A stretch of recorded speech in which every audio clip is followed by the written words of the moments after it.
I've been a park ranger in Mount Hood National Forest for over a decade, and nothing has ever truly shaken me. Sure, there are occasional lost hikers and a few wild animal sightings, but nothing out of the ordinary. That changed a few weeks ago.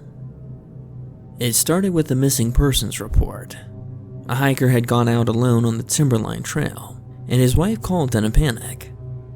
He was supposed to be back by 5 p.m., but now it was 7. And he wasn't answering his phone. Something about the way she sounded, frantic, desperate, told me this wasn't just a case of someone losing track of time. I took the night shift patrol to search for them. The air was cold, thick with fog, and the trees stood like silent sentinels, blocking out most of the moonlight. As I ventured deeper into the woods, a deep unease settled in my chest. It was too quiet. The usual sounds of rustling leaves or animal calls were absent. I followed the trail, each step crunching on the frost-covered ground, the silence pressing in around me.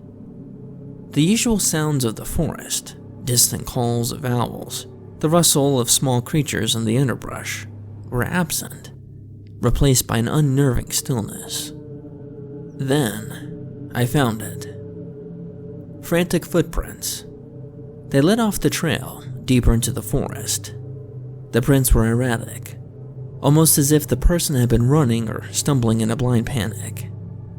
I crouched to examine them, my flashlight cutting through the darkness. The shape of the prints was unmistakable, a hiker's boot, a solid worn tread. But something wasn't right. The ground around the prints were disturbed, torn up, as though something had been dragged along with them.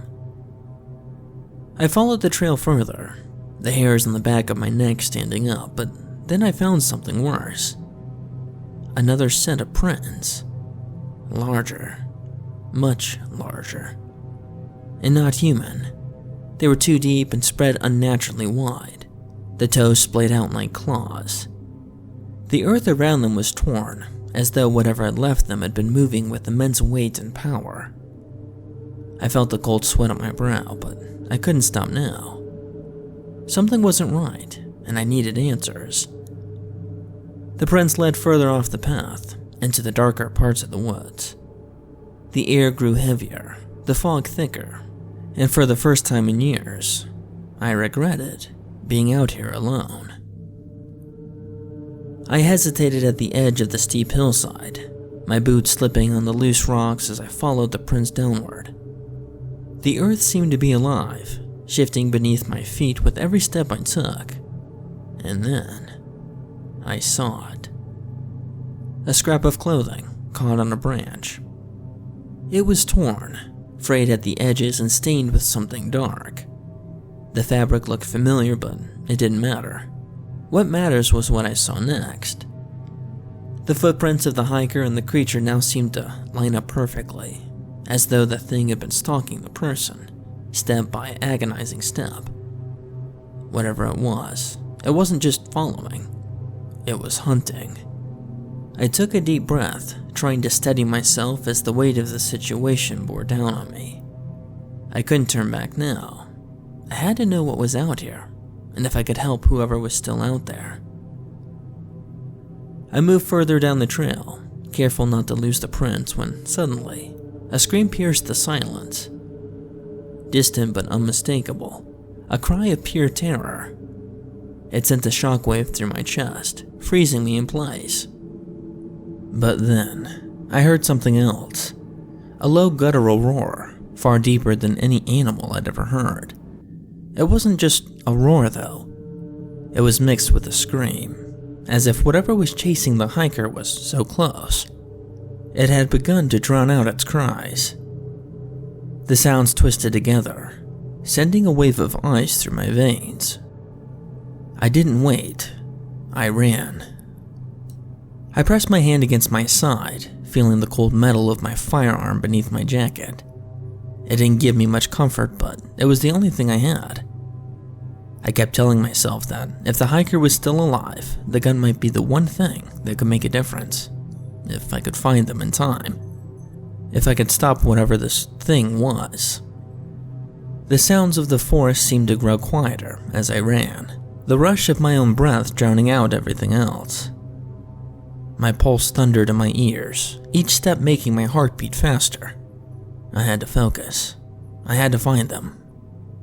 I slowed, my chest tightening as I tried to steady my breath. My heart was pounding too loudly now, and I was beginning to lose track of the sound that had been guiding me. I listened intently, straining to hear anything, but the woods were eerily silent. No more screams, no more growls, just the sound of my own feet crunching the underbrush. The gully opened up, and the fog seemed to thicken. The hairs on the back of my neck stood up, a primal instinct warning me that something was very wrong. I stepped into the small clearing, shining my flashlight across the ground, scanning for any signs. My stomach twisted when I saw it, the signs of a struggle. Broken branches, trampled ground, torn up dirt. And then I saw the fabric, bloodstained, torn to shreds, lying in the grass like it had been discarded. I couldn't breathe for a second as I crouched down beside it. The fabric was too familiar. It was the same as the scrap I had found earlier. This was real. The hiker was here, and they were hurt. I fought to stay calm, but my mind was racing. This person wasn't just lost. They were being hunted. I could feel it in my gut, that sickening certainty.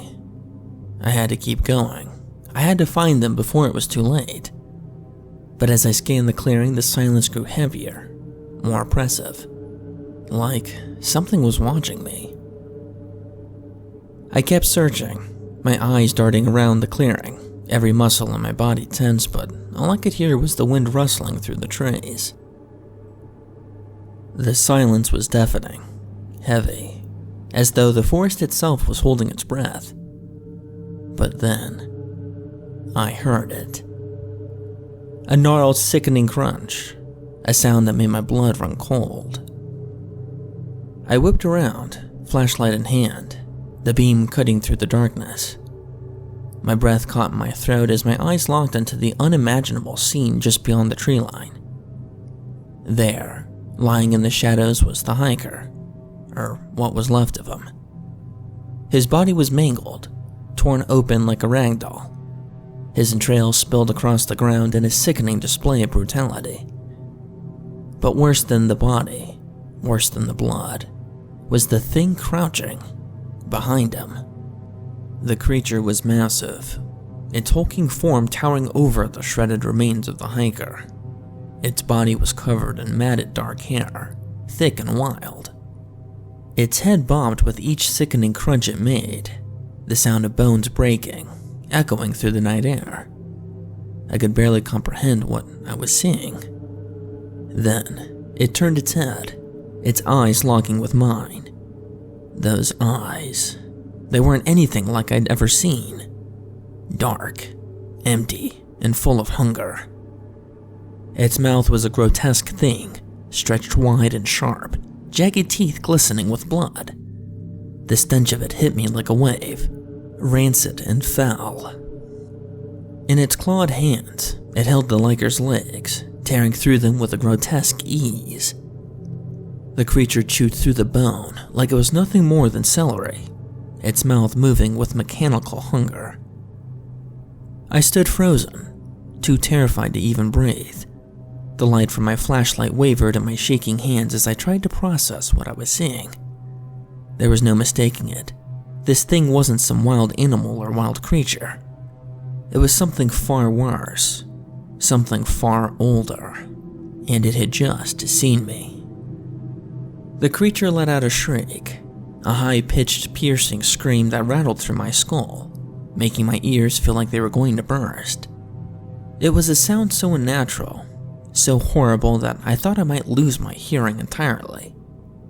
Before I could even react, the thing launched itself towards me with terrifying speed. I fumbled for my gun, heart hammering in my chest as I drew it. My hands were shaking, but I forced them steady. As it closed the distance, I fired. The first shot hit its shoulder, but the beast didn't falter. I squeezed off another shot, and this time, the bullet slammed into its massive chest. The creature stopped, its body jerking back from the impact, a guttural cry of pain escaping its monstrous mouth. For a moment, I thought it might charge again, but instead it turned and fled into the woods, the sound of its massive frame crashing through the trees, snapping branches and uprooting saplings, echoed long after it had disappeared. I stood there, frozen, my breath ragged in my chest, the adrenaline surging through me. My heart pounded in my ears as I listened for any sign of it to return. Silence. Nothing but the faint rustle of the wind. I slowly lowered my gun, still on edge. I glanced back at the hiker's remains, his torn, mutilated body, a horrible reminder of the nightmare this forest had become. The peaceful trails I had once loved were now tainted with blood and terror. The weight of what just happened crashed down on me. I forced myself to take note of my location, marking the spot where the creature had attacked. I wasn't about to leave the area unguarded, but I had to get back to the station to report what had just happened. With slow, deliberate steps, I began making my way back, keeping my gun drawn, my senses heightened. Every shadow in the forest seemed to move. Every sound felt like a threat. The night had become a living nightmare. I couldn't shake the feeling that something else was watching me, waiting for its chance. I arrived back at the station, every muscle in my body tight with tension, but nothing compared to the relief I felt when I stepped inside, the lights flickering on and casting a warm glow over the walls. I reported everything to my superior, every detail of the creature, the screams, the blood, the way it had attacked the hiker. He didn't question me, didn't even seem surprised. He just took it in, his face growing pale as I spoke. By the time I finished, it was already 9 p.m. He apologized, told me to have to stay put and give my statement to the authorities. I nodded absently, too tired to argue. It didn't matter to me how long I had to wait. I was back in the safety of the station, out of the woods, and away from that thing. The night dragged on in a haze of exhaustion and dread. My mind couldn't shake the image of the creature, its monstrous form, the way it had looked at me with those empty, bloodshot eyes. I kept telling myself that I was safe now, that nothing could touch me here. But when the vehicles finally arrived, my relief turned to confusion. I had been expecting local police, maybe an ambulance for the poor hiker, but what I saw instead made my blood run cold. 2 black SUVs pulled up to the station, their tires crunching on the gravel as they came to a halt. The men who stepped out weren't in any uniform.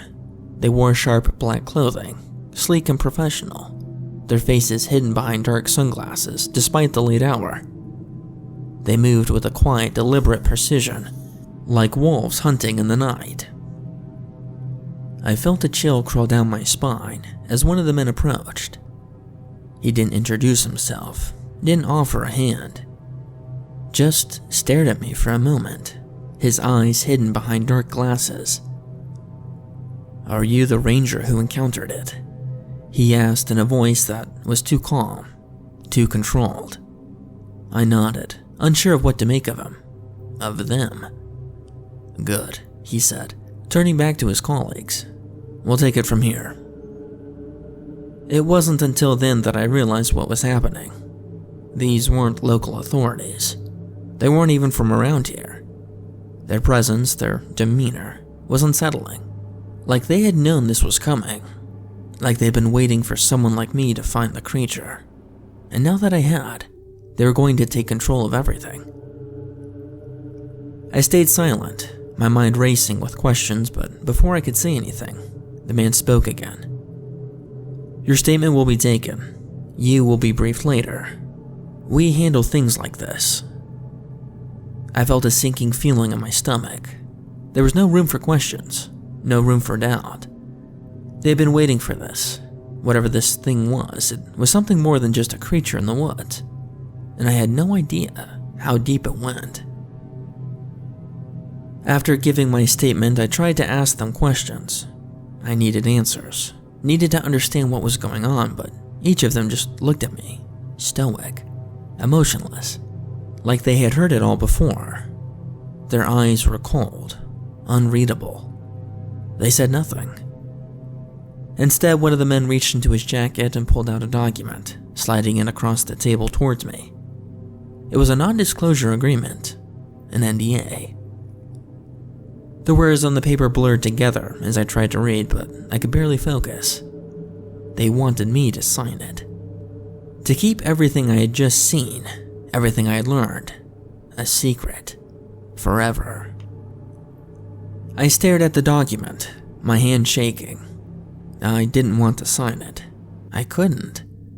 But the way they looked at me, the way their eyes locked onto mine with an intensity that spoke of things far darker than I could understand, told me that I had no choice. The weight of their silence hung heavy in the air. They weren't asking, they were telling. I took the pen, my fingers trembled as I signed the paper, each stroke of ink feeling like a surrender, a piece of my soul being locked away. The man nodded as I finished, sliding the document back into his folder without a word. But then, he handed me another piece of paper. This one was different. It had details written in tight, precise handwriting. A story for me to tell, one that would be fed to the authorities if I ever dare speak the truth. The man suffered a bear attack. I arrived too late to stop it. That's what I was supposed to say. Nothing about the creature. Nothing about the blood, the screams, the twisted horror I had witnessed. I looked down at the paper, a sickening twist in my stomach. The lie was laid out in front of me, and it tasted like metal on my tongue. I was supposed to accept it. I had no choice but to accept it. I nodded. My voice caught in my throat as I silently accepted the agreement. I wasn't sure what was worse, the horror of what I had seen or the realization that I was now part of something far bigger than I could ever understand, and I was expected to stay silent, to forget. But I couldn't, not completely. Something in me refused to believe that this was over. After that night, I quit being a ranger. I couldn't stay in that job anymore. Not after everything I had seen, everything I had been forced to bury. I tried to move on, to forget, but the nightmares never stopped. Sometimes I lie awake in the dark, hearing the man's awful screams echoing in my head. I see the creature, its massive blood-soaked mouth chewing through his thigh bone like it was nothing more than a twig. The sound of it still haunts me. What breaks me even more, though, is the thought of the man's poor wife, never knowing the truth of what had happened to her husband. I can still hear her voice on the phone, frantic with worry. The guilt gnaws at me because I can never give her the closure she deserved. She'll never know what really happened, and the thought weighs on me more than anything else. I used to love the woods. I was an avid hiker, a lover of wildlife and nature. The forest was a sanctuary for me, but now, after what I saw, I can never look at it the same way again. The smell of pine and damp earth now just reminds me of the blood and hunger lurking in the shadows. I'm writing this now, trying to finally get it out of my head because I can't live with the images anymore. I fear they've found out I breached the NDA, and when they do, I know they'll come after me. They don't let people like me talk, but I can't keep living with this torment. If you're reading this, stay out of the forest, please. It's not what it seems, and if you must go, be sure you're armed. You never know what might be lurking out there, waiting for you. It's not just the trees that can hurt you. The woods are full of things that should never be seen, things that are better left undiscovered.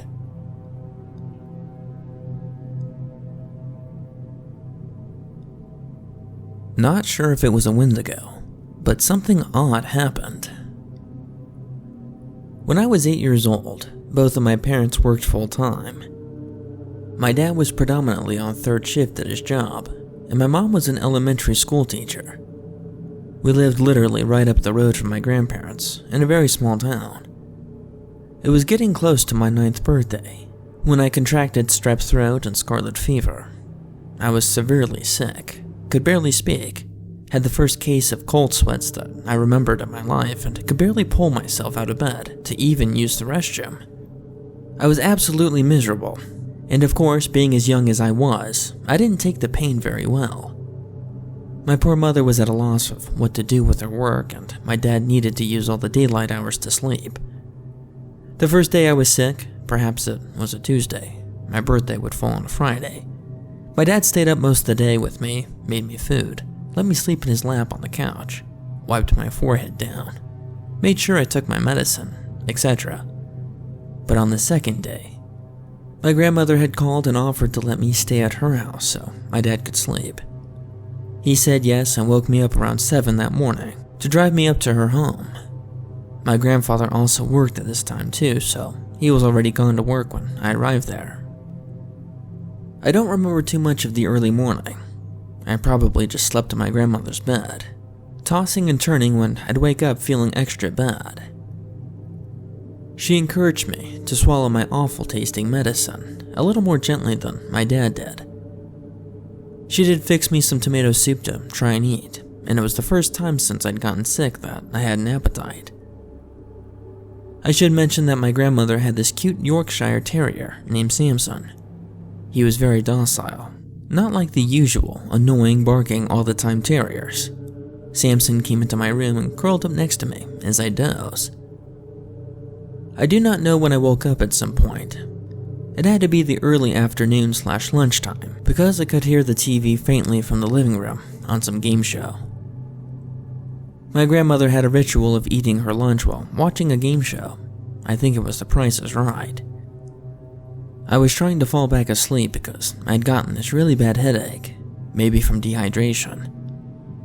I was on the verge of sleep when I was jolted awake by Samson yelp that erupted from the living room. The terrier curled up next to me by my feet, perked up, but didn't move. I knew that it had heard its name being called too, but it was odd that he didn't respond.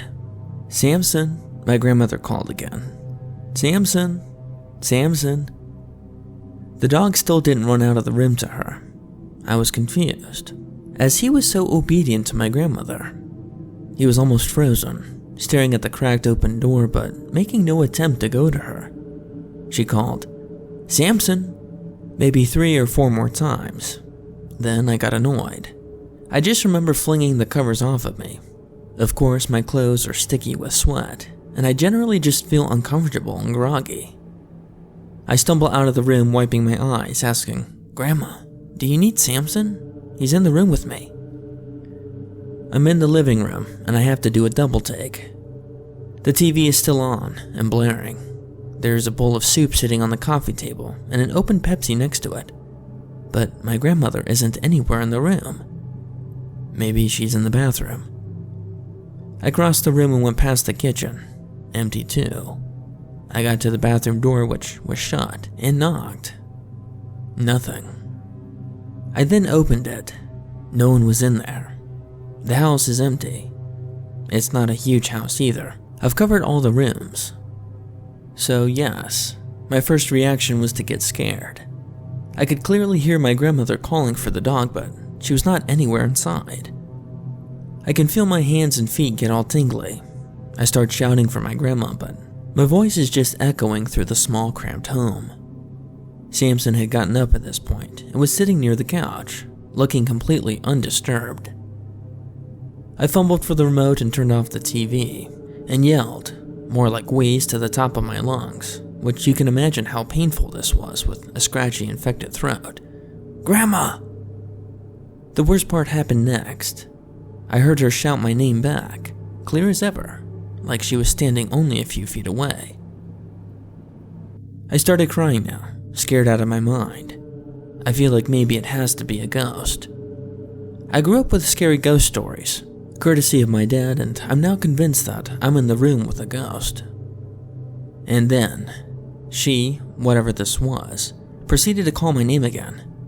Then there was a second voice, definitely not my grandmother's.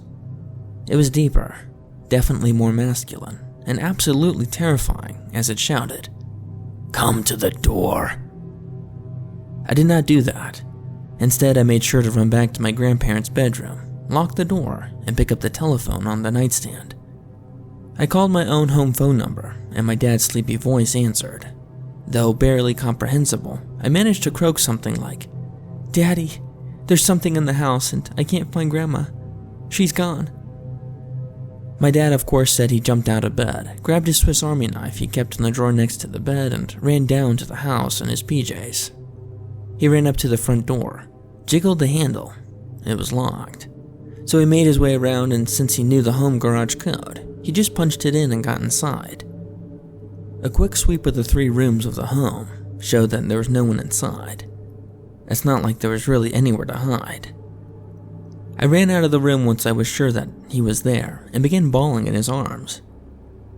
He kept reassuring me that there was no one here, and then asked if I did know where Grandma possibly was.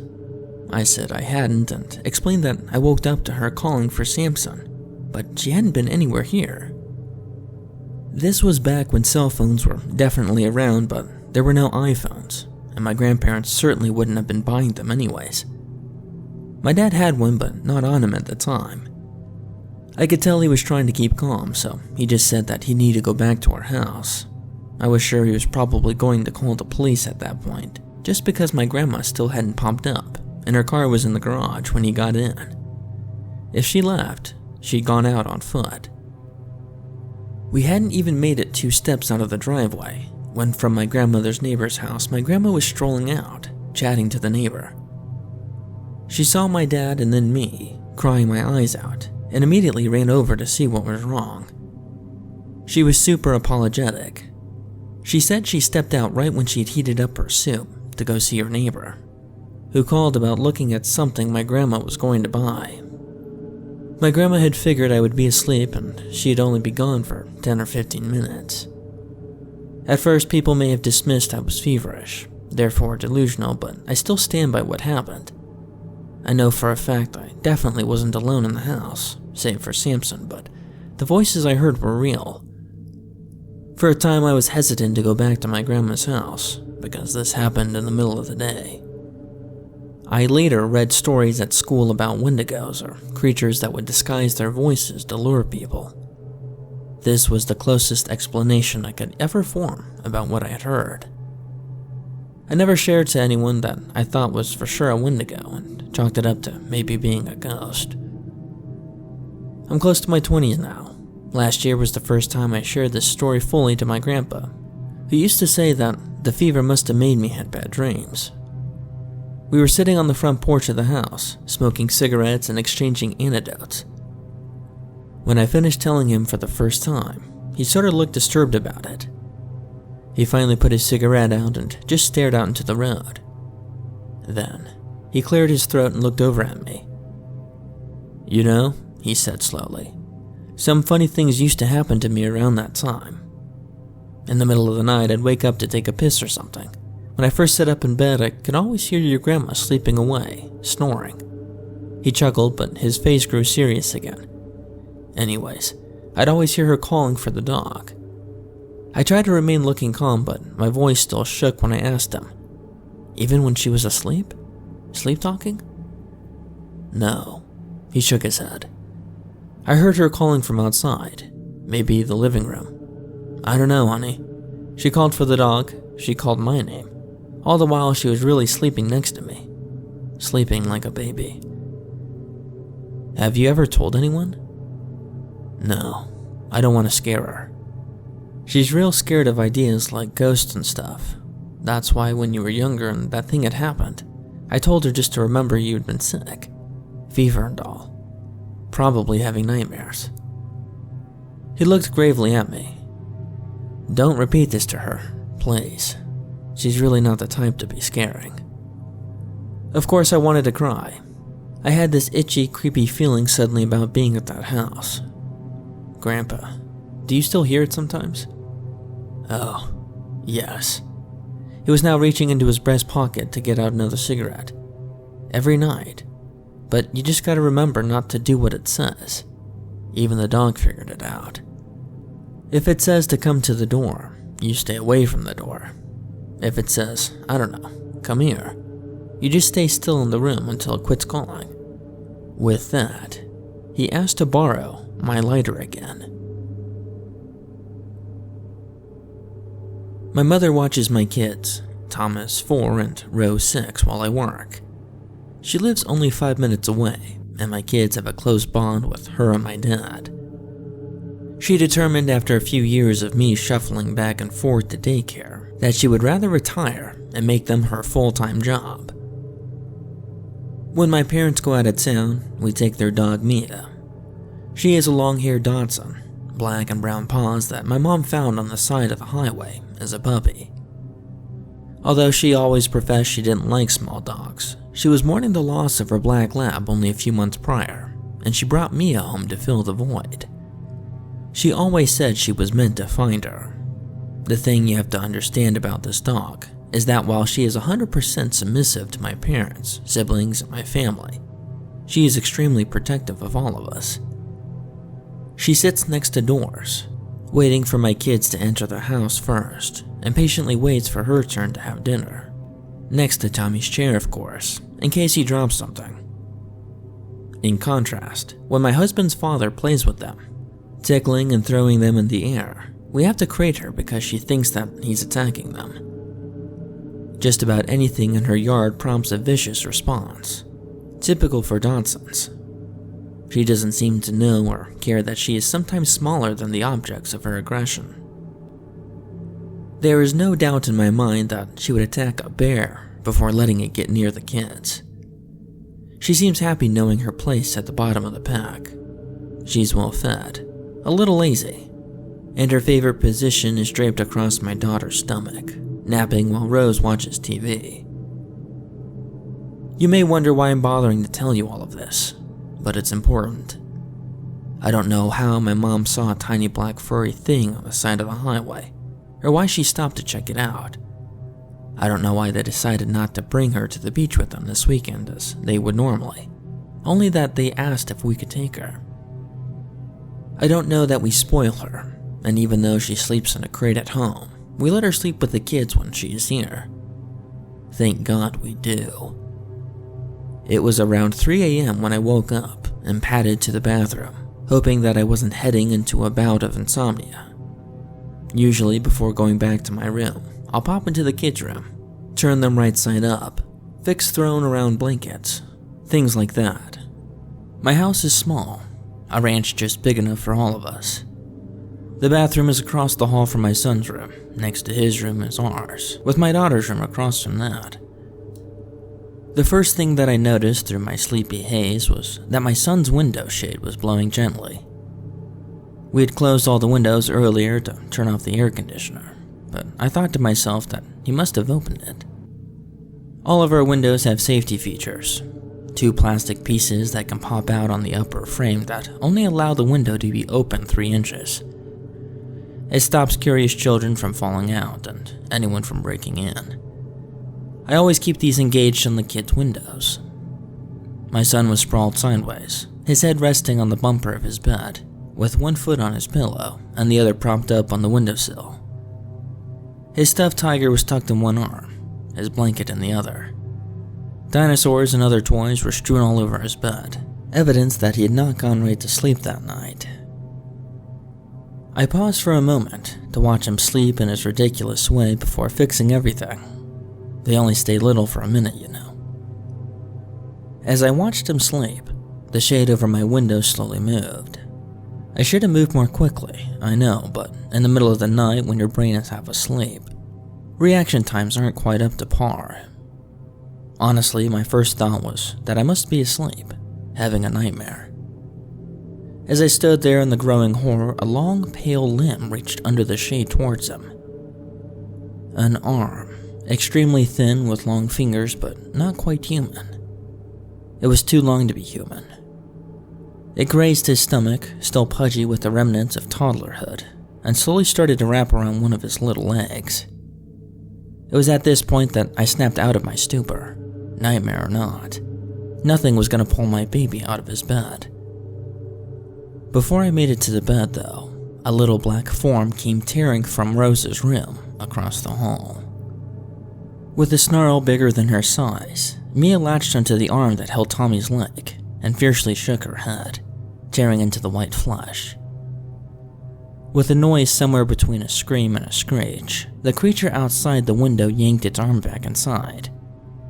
Mia followed the retreating appendage, scrambling at the windowsill as if trying to dig through it, jamming her little head through the gap. Luckily, she couldn't fit. It was only a 6-foot drop on the other side.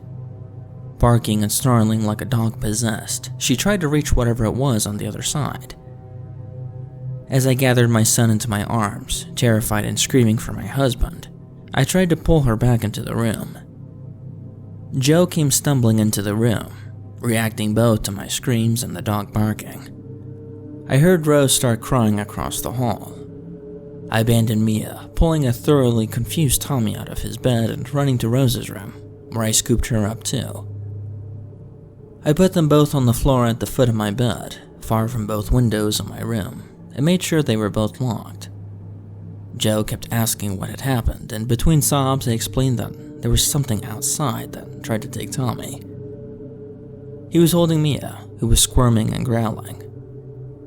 At first he tried telling me it was just a dream, but it was hard to deny that something real happened. The dog was still barking. She finally tore free from his arms and took off towards the opposite side of the house. Joe told me to stay with the kids, and he went in the closet safe for his gun. He doesn't really keep it for home defense as much as for a hobby, being that it takes a minute to get it out, but I was glad he took the minute to take it. He disappeared into the hallway, and once he was past the faint nightlight in Tommy's room, he was gone into the dark. The dog was still barking. Long minutes passed. I could hear Mia run from the front door to the back, then to the window in the kitchen, then to the one by the table. Listening to her path, I realized whatever she had heard was slowly circling the house. Next, the bathroom, then Rose's room. Finally, she ran into our room, and knowing we were close to whatever was outside intensified her aggression. The kids cried, and I tried to muffle the sound without smothering them, telling them that everything would be fine. Joe stood at the door, pointing the gun at the window that Mia was currently launching herself at. I heard shuffling, scratching, the sound of the screen being pulled out of the window. "Don't shoot it through the window," I begged Joe as loudly as I dared, fearing that if the glass was broken, it would just come through.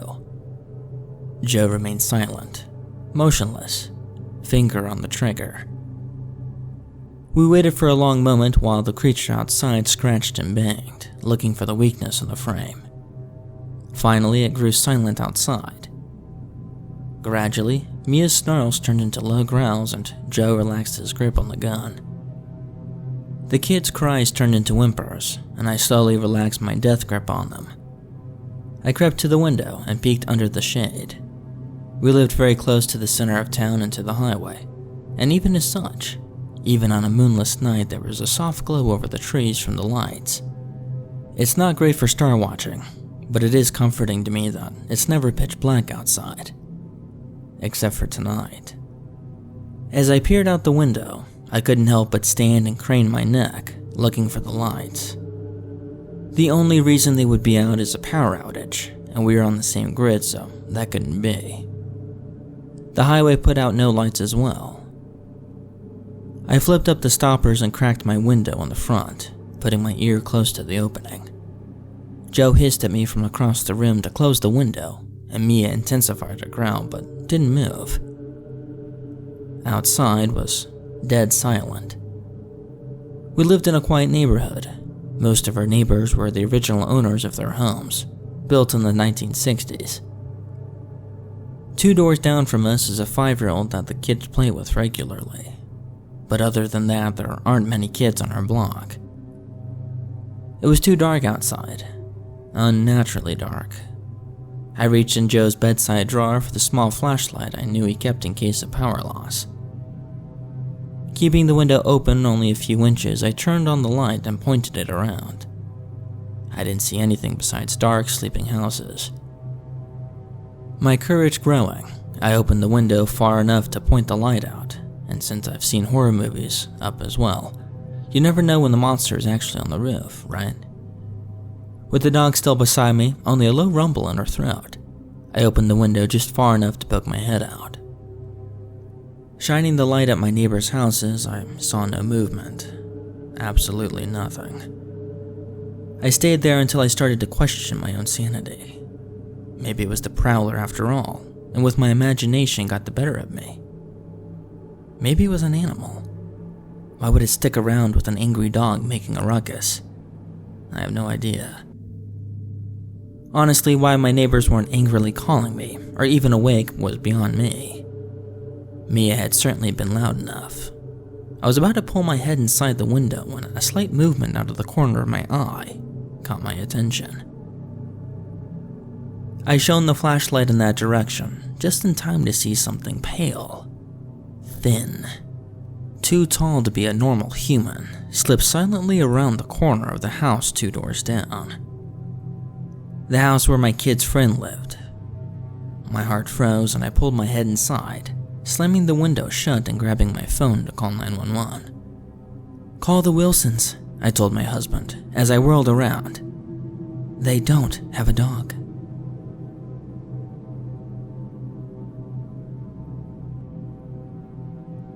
The children in the town of knew better than to cross the old bridge in the park, especially during the evening hours of foggy nights. Even the grown-ups stayed clear, knowing that those who dared venture out were doomed to never be seen again, and everyone knows grown-ups are usually pretty naive when it comes to such matters. They have even made an effort to stop people from crossing the bridge by installing a gate that closed every day an hour before sundown to block access to the park. The grown-ups seemed so proud of themselves for protecting the little ones, and so the children didn't have the heart to tell them that it was a waste of money, better spent buying birthday and Christmas presents. Everyone knew better than to cross the bridge, so there was no reason for a gate at all. Unfortunately, Eleanor was nobody, and even if she was somebody, she was a very stupid little girl. Born and raised in the next town over, little Eleanor had only recently moved to when her parents divorced and her father and new stepmother got full custody of her. Though she fancied the idea that she was just too clever to get along with the other children, the opposite was in fact true. She was nearly as ignorant as a grown-up, constantly questioning things and demanding evidence for every trivial truth. Some of the harsher rumors claimed that she didn't believe in ghosts, aliens, or even the completely inarguable fact that the 4th grade homeroom teacher, Mr. Mason, was a werewolf demon hybrid from heck who worked for the devil himself. Thus, Eleanor had rightfully replaced paste-eating Patty as the village idiot in elementary school. Even so, Eleanor was prideful. No matter how much the other children chastised her for saying silly things like, "There's no such thing as a baby biting sewer clowns," she persisted. It wasn't long before everyone started avoiding her, fearing that her blatant disrespect to the supernatural made her dangerous and unlucky. At first, Eleanor didn't seem to mind too much, as her vanity deluded her into thinking she was better off alone anyway, since apparently she was just so much more intelligent than all the other children. Still, even nobodies get lonely, and so when she heard the other children discussing the matter of the old bridge in the park, she couldn't help but to butt in. "Oh, come on. How is the bridge going to eat children? It's just a bunch of stones." The children had heard her say many strange things, but now she'd gone too far. The old bridge in the park promised at least a bazillion% chance at never being seen again. Even the grown-ups knew how dangerous the old bridge was. A few of the kinder, more patient ones gave Eleanor a pitiful glance, reminding themselves that she didn't know any better. But while things like Mr. Mason and the sewer clowns were survivable, the old bridge in the park promised at least a bazillion% chance at never being seen again. Sure, the children hated Eleanor, but they wouldn't wish such a fate upon even the worst of little girls. They begged and pleaded with her to drop the subject as she demanded proof and credible sources of information. Some were valiant enough to promise to invite Eleanor to their birthday parties if she'd only promised to never cross the bridge. But stubborn little Eleanor wouldn't listen to reason or bribery. She swore to them that she'd prove that the old bridge was nothing to fear, using a hand-me-down video camera she received on her 9th birthday. "Tonight, I'm gonna cross the old bridge," she said, "and then you'll see how foolish you all are." There was no way to stop her from killing herself without putting some effort into trying. Distraught, the sweet and generous children of decided they tried to be nice to Eleanor on her last day alive, including Patty, who wasn't too keen on being the stupidest child in school again. By not stealing the dessert from her lunch and not throwing worms at her during recess, Eleanor didn't appreciate their efforts. That night, she snuck out of the safety of her home, biked to the park, and struggled over the gate. It was particularly foggy, and it took her longer than expected to get to the bridge. Apparently, the gate wasn't the only precaution the grown-ups took. They had also changed the paths around so that the only way to get to the bridge was by following the winding deer paths through the marshy woods. It was eerily quiet. No owls hooted and no crickets chirped. Any reasonable person would have recognized the silence as an omen of horrible tragedy to come, but not a girl who denied even the existence of moon vampires. Armed only with her reckless self-confidence and a flashlight, Eleanor walked to her own demise. By the time she found the bridge, it was nearly 10:15, widely known in the town to be the most sinister of times. Obviously, this was true. Why else would the grown-ups rush them to their rooms to demand they sleep until the sunrise promised their safety? Eleanor either willingly ignored the time, or just didn't know its significance as she turned on the camera. Eleanor gave a cheesy smile into it and said her hellos, almost passing as a normal little girl, until going into a smug little rant about how stupid she thought everyone was, and how she couldn't wait to see the look on their faces when she proved them that she was right. She was so self-satisfied that God himself probably considered striking her down with a lightning bolt for being so prideful, but then decided he was better off not wasting his precious time. She lifted her foot to step onto the bridge, but hesitated, as if just for a second the ignorance clouding her mind had cleared. It wasn't too late to turn back. If she chickened out now, the other children would surely only make fun of her cowardice for a few weeks, and as a bonus, she would not suffer what was most likely a horrible death. After an agonizing 12 seconds of thought, Eleanor put her foot down on the stone of the bridge. When she wasn't immediately exploded into confetti or elsewise injured, she let out a whoop of celebration and started bragging incessantly to her camera. Meanwhile, God was probably reconsidering his leniency. As she walked on, she prated onto the camera and bragged about how clever she was. All in all, it took nearly 5 minutes of self-righteous babbling before Eleanor realized something was amiss. "This is a very long bridge, isn't it?" Thinking she had misjudged the width of the river, Eleanor peeked over the railing, only to see that there was nothing below her. "And it's so foggy. I can't see a thing. Maybe people have gone missing because they fell off." Despite her efforts to see the river, she couldn't even hear it. No matter how much she tried to clean and pop her ears, the fog made it impossible to find it, but it had to be there, right? She continued on, every step making her more and more anxious.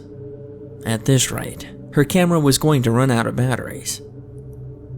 Any rational person would have turned tail and ran screaming like a banshee that had stepped on a Lego. But again, Eleanor hesitated. She checked the time on the watch that she had borrowed from her stepmother, as if it would tick out. Nope, everything is perfectly normal. Do carry on, in Morse code. This must be broken. Surely I've not been walking for a whole 30 minutes. Her panic only rose when she checked to see how long the camera had been recording. Eleanor hadn't pressed the button, and all this time, she had been talking to no one like a complete maniac. Before she had time to swear aloud, her flashlight had the nerve to flicker. Not only had she forgot to record this experience, she'd left the spare batteries at home. Eleanor was in trouble, though she didn't yet realize how much trouble she was in. Even now, she thought that the worst that would happen was her getting lost on the way home without any light to guide her back. Her shoulders slumped, and with a pout, she turned around to head back before the batteries died completely. She felt almost as dumb as she was, wandering into the woods so unprepared. Cockiness killed the cat, Eleanor supposed, though by killed she actually meant non-lethally inconvenienced. Maybe she'll try again tomorrow night. It felt like 3 hours passed, but in reality it was closer to 2.5. Eleanor, patron saint of not believing anything without proof, ignored the very real evidence of her stepmother's watch, telling her it was nearly 1 in the morning. Unable to control herself anymore, she burst into a sprint and ran as fast as her little legs could carry her, desperate to see the bank of the river. Her flashlight gave out, and so did her confidence. She screamed as loudly as she could and fell into a heap onto the cool stones of the bridge. What was she supposed to do now? Turning back clearly wasn't any good, and seeing as the park was closed, there was no one around to hear her pitiful cries for help. Eleanor gave up. Instead of running around screaming, she opted just to sit there and wait for the sun to come up. Surely, it'd be a waste of energy to do anything more. Hours passed by, slower than maple syrup right out of the too-cold fridge. Eleanor did anything she could think of to pass the time, practice multiplication in her head, figure out what she'd tell her father when he found out she'd been out all night wandering the woods, anything but acknowledge that maybe she'd never get off this bridge alive. Though instead of fearing monsters, she was still afraid of earthly things, like dying of wolves or boredom. To prevent at least one of those things, Eleanor put on her camera, for real this time, and began recording her goodbyes. At the very least, she thought, she could delete it if everything turned out alright. As if on cue, a light in her peripheral vision caught her attention. She quickly turned the camera off and got to her feet. Was it the sun already? No, it wasn't the right color, and it was too small.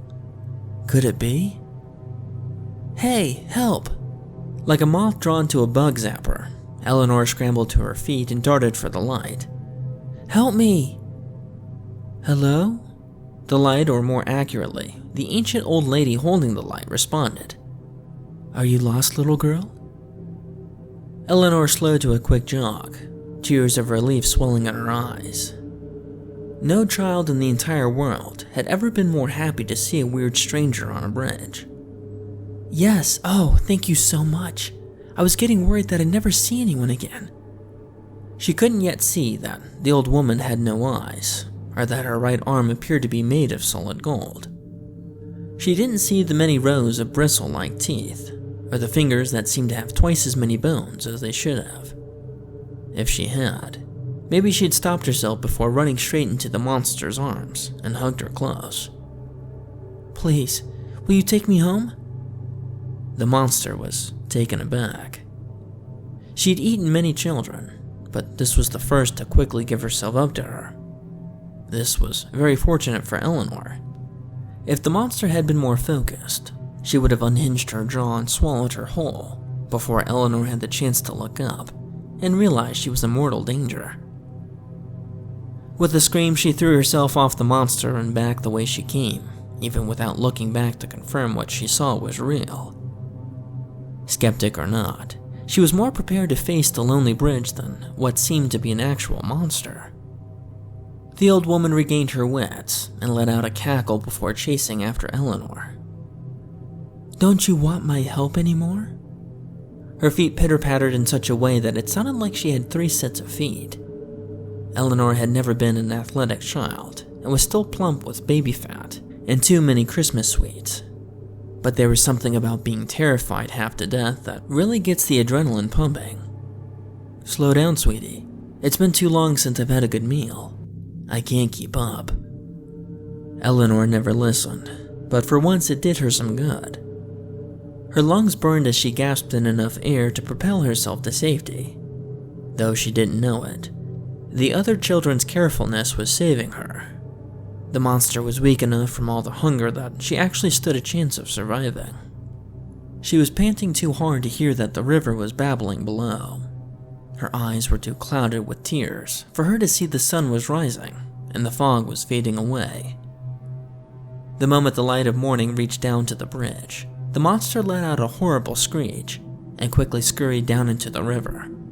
But Eleanor was still running until she was off the bridge and nearly out of the woods. Finally, she slowed to a walk to let her lungs rest. She'd done it. She survived the old bridge. With a start, Eleanor looked at her camera and nearly sobbed with joy. The whole thing had been recorded. There was concrete proof of the horrible monster and her escaping. Heck, she had only really screamed that one time. She probably looked pretty brave. The other children would be so impressed with her. Her tearful rejoicing settled into a worried frown. If this was true, then what else was? Was Mr. Mason really a demon? Did she really have to worry about the sewer clowns or moon vampires and ghosts? Heck, it didn't matter. All that mattered was that she survived, and if she could survive that, she could survive any crazy old thing. Her confidence rose again. No longer was she blind to the world around her. Now she knew better, and she used her knowledge for good. Where did that bridge monster come from? Clearly it was weak to sunlight and could only live in the darkness. Maybe she could destroy it. But she would need help. The other children knew things, but they were too afraid to fight them. It was time for that to change. Things in this town were going to be completely different from now on. Together, they would rid the place of whatever monsters may plague it. Eleanor sprinted off the bridge and through the woods, breaking out into the road leading back home. Blam! The truck had seemingly come out of nowhere, flattening Eleanor before she knew what hit her, literally. Thus, the first child to ever survive crossing the old bridge died, not because of the monster that haunted it, but because they were too stupid to look both ways before crossing the street.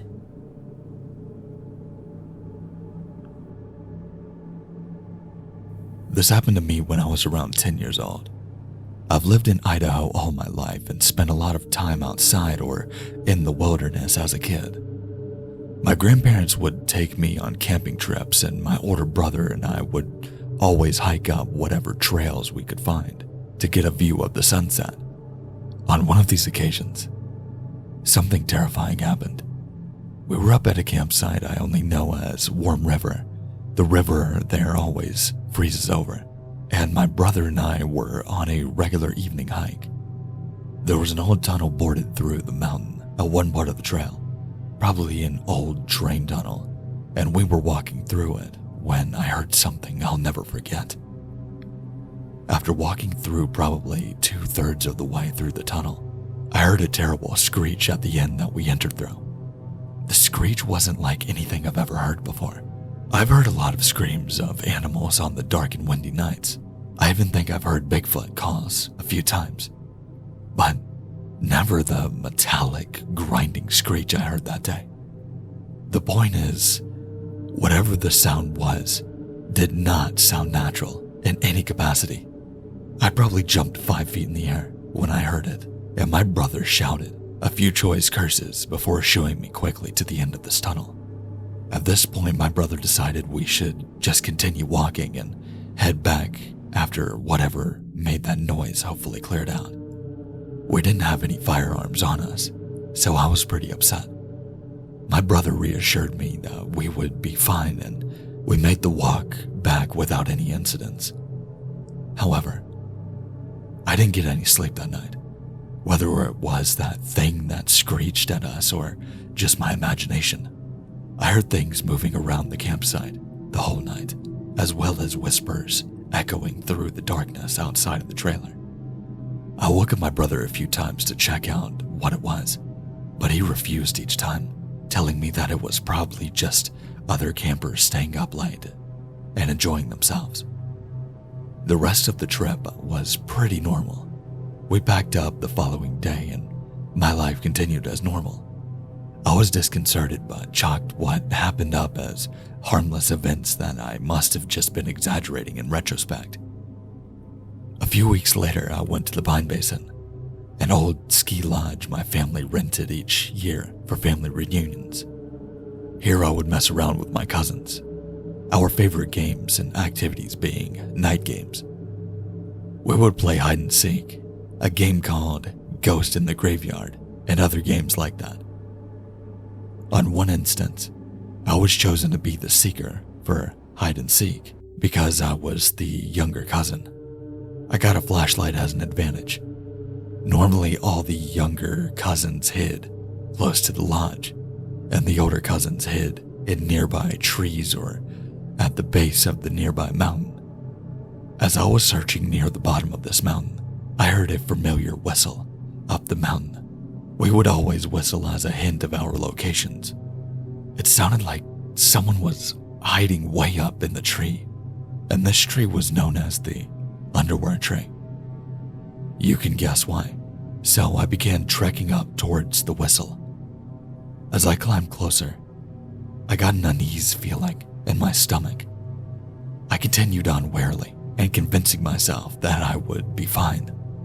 I hated walking in that night alone, but figured whoever that I would find would walk me back to the lodge. As I neared the tree, I noticed that it was deathly silent. This alerted me that something was very wrong because you could always hear the adults having fun back at the lodge. I was anxious to hurry back, so I called out, "I found you, Scott." I thought the whistle was my older cousin's. "Come back down with me." I got no reply, but I wasn't planning on waiting. As I began walking down the path, I heard a voice. "You almost had me." So I ran back to investigate. I flashed my light in the branches of the tree and saw a monstrosity that was not my cousin. It looked like a poorly drawn stick figure made into a human with its emaciated figure and lifeless eyes. I remember its face looked like the skin on its head was pulled from behind. It had torn and stretched features. As soon as I saw this creature, I screamed, dropped my flashlight, and ran back to the lodge. The entire time I ran, I was overcome by an overpowering smell, and I could hear that thing running after me. As I approached the camp, I saw a few people, my cousins, at the bottom of the mountain, waiting for me. I was crying and shaking, and they took me inside. I told my dad what happened, but my cousins all said that they didn't see anything following me. The adults kept us inside for the night, and I kept hearing different sounds drifting in from the mountains. I never played night games after that happened, and was always terrified that my cousins wouldn't listen to my warnings. Ever since that night, I have always felt uneasy up in those mountains. I used to be really religious and figured it was a demon of some kind trying to kill me or something like that, but those mountains have never felt the same after that incident. A few years ago, the game Until Dawn became popular and I watched a walkthrough on it on YouTube. When the Wendigo first appeared in the game, I got chills down my spine.